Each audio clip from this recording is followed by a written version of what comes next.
honorable delegates, heads of state, leaders of nations, distinguished representatives of peoples great and small, I greet you not as a career diplomat, nor as a man bred for banquet halls and handshakes. I do not come to you speaking the rehearsed language of polished politics.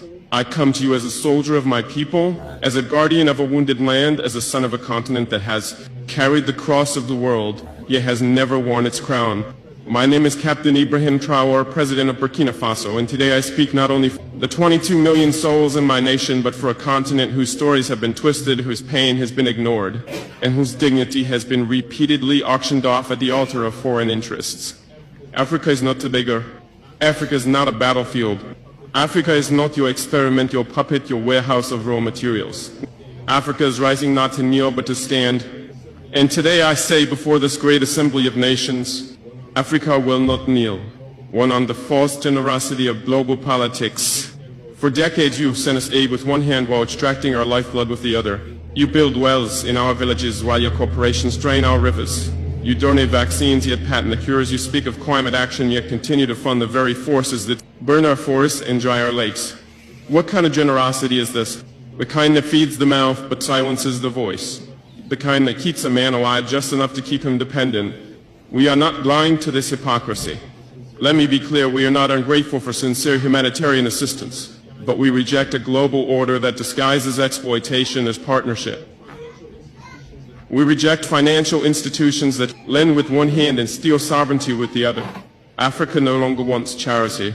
We want justice. We want control over our own destinies. Too on the chains of colonialism and its modern descendants. Our wounds did not begin with us. They were inherited legacies of an empire-building madness that saw us not as humans, but chiefs, as cargo laboratories.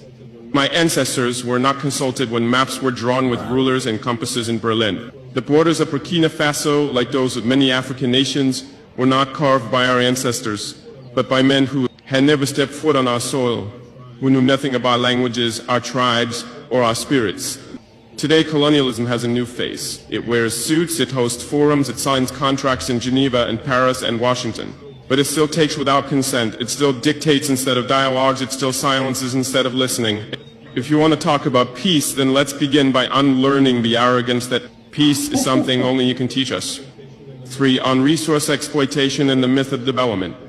They call us developing as if the theft of centuries did not set us back. As if the gold from our lands, the diamonds from our rivers, the oil beneath our feet did not build the very skyscrapers in which this assembly sits. Let us speak plainly. Burkina Faso is rich, Africa is rich.